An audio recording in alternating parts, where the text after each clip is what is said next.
Hello again, Tyler here, and I think I'm about to conclude this tutorial. This will probably be the series finale, so I hope everybody's excited. It says I'm not really even going to do anything too terribly much in this one, I don't think. Basically just go through what I did already, because once you start getting into a lot of the nitty-gritty stuff, the CPU on the computer starts getting all nasty and it's hard to work with, and unless you have just a wonderful computer, which mine's pretty good, don't get me wrong, but not absolutely perfect. So anyways, what we're working with right now, everything is not in bad shape by any means. I did a little mixing in my monitors without recording it, but not even very much, like maybe 10 minutes or something of just I heard little things. And that's not really going to show you everything about mastering by any means whatsoever, but or anything like that. I'm going to sneeze. Oh, excuse me. But yeah, you pretty much, in order to master something, I used Ozone 6 on the actual pre-master of where I sent all my buses in a previous tutorial. And I just did it on the file because my CPU could handle it. Now, a lot of the time you would export a wave out and then run that through Ozone, which is also good. I like to be able to make little tweaks, even though sometimes it gets to be a lot more trouble than it's worth. And in those cases where there is just too much going on and you gotta export it out, that's not terrible to do, and it's worth it to get a good sounding mix. But this one I'm not really killing myself over, even if it's not perfect. It's pretty close, at least pretty close for what I'm going for. And basically all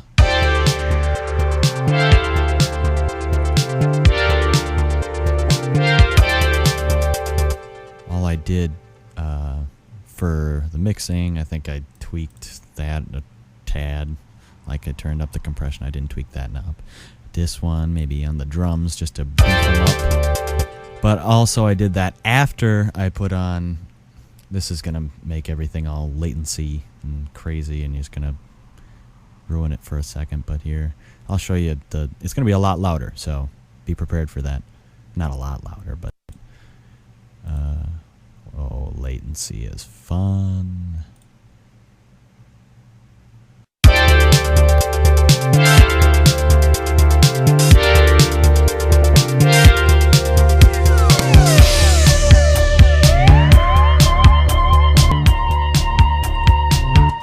I was pointing those out and I turned it off because it's really difficult to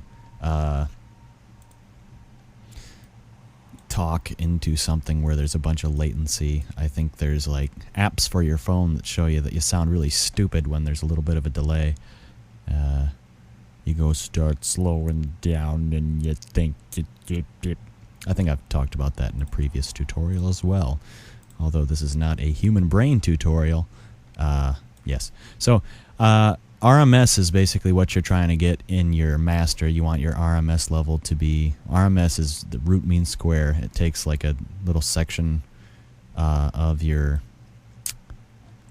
signal and basically averages a small area, root mean square, because there's a lot of math in it I'm not going to go through, but you want that to be relatively high. Right now, negative 13 or so. That's not a commercial volume at all. This thing is showing, well, it's not on, so it's showing what it was at before. But you're basically just going to compress stuff. Oh, dang it.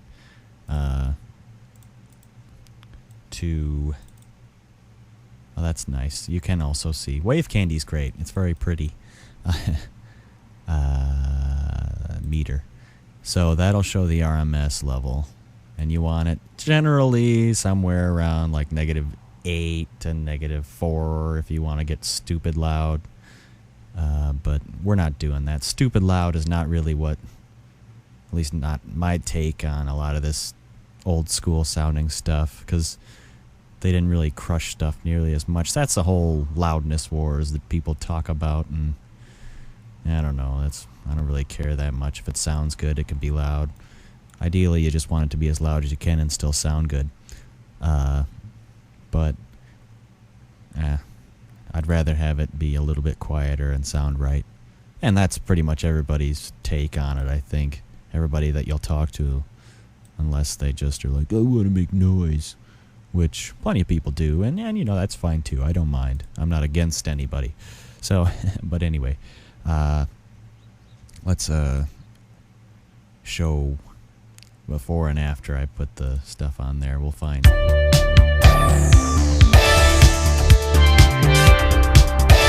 kind of the climax of the song. We'll analyze our loudness level. So we're sitting at about -12 or so at a peak.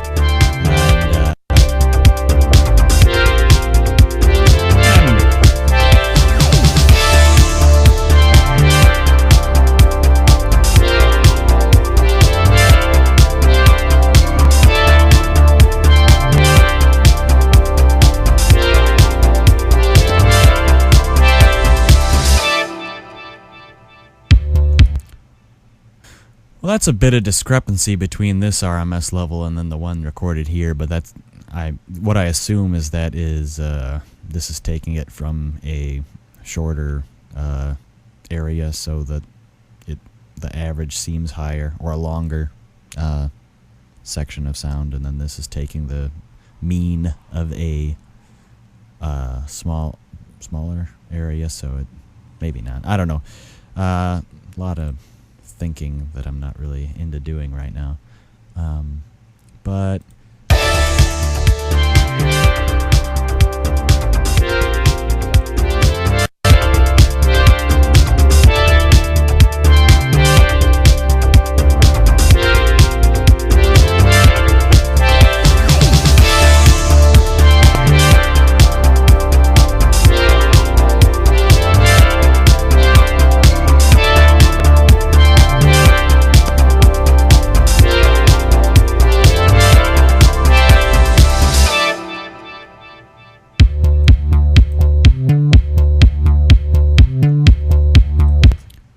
well, hold on.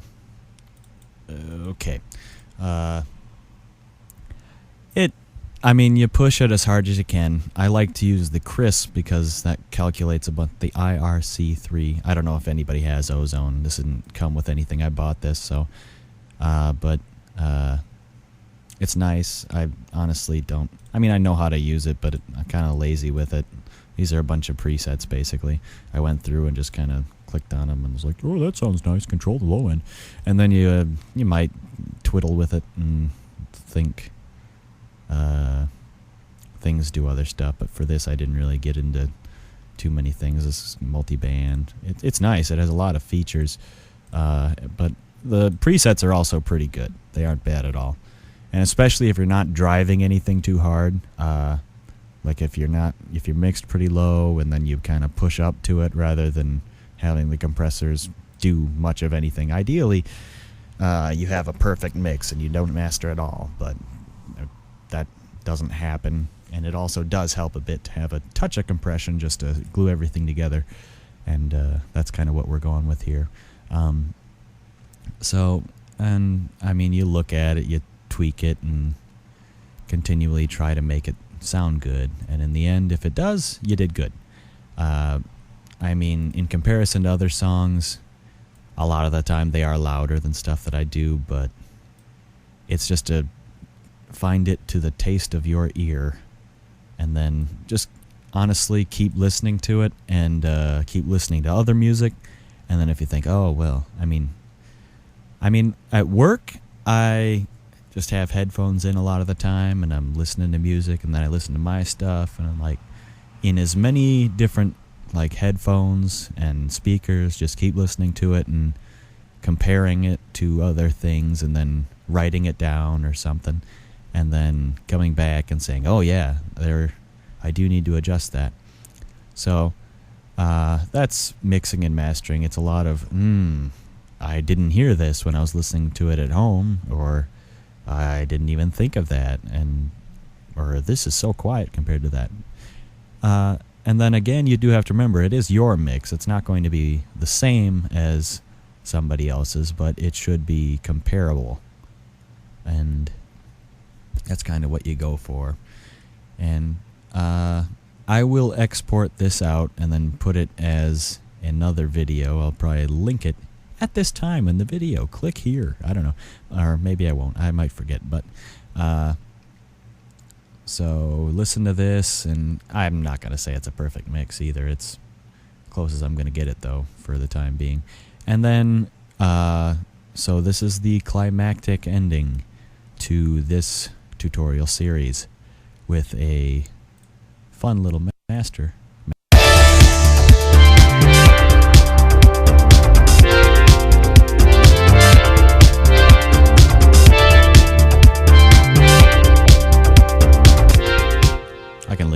I can live with -8. That's fine with me. So I will continue doing tutorials, probably in FL12, but that is basically the same stuff as 11, just looks different slightly.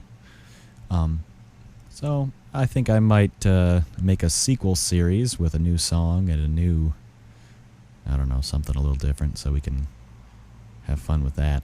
And I hope you enjoyed the journey through mixing and mastering to an extent. I didn't even put it. That's weird. Again, you don't need to put more stuff than you... I don't think anything sounds too bad right now. But always do... Oh, I didn't put anything on that. Yeah, normally my EQs are a bit more complex. I guess I didn't go into as much detail this time. You gotta do... Sometimes you gotta like, sweep it through and be like, oh, that's terrible. And then you turn it down. And you might want to turn down a frequency or make it real small, just if it's a tiny thing. And remember to cut in small frequencies, and if you're going to boost, do it wide. And don't boost much either. Boosting, you don't like to boost too much frequency. You can, I mean, it's your choice, I guess. But if it sounds good, I don't care what you do. And you shouldn't either. That's the lesson I'm going to give. So I hope you enjoyed this, and I hope that this wasn't too boring. I imagine this was more just talking about theory, which I know how much everybody loves that. But watch the video with the audio, and I think that YouTube probably makes it sound a little bit less good if I put it on there. And maybe I'll even put it up to download on like Bandcamp or something, like tutorial song _done by Teal Mist for free. Alright, I hope you enjoyed this. I will hope you subscribe and like and stuff like that, because I'm going to keep doing this, and I'm going to keep teaching until the cows come home. Alright,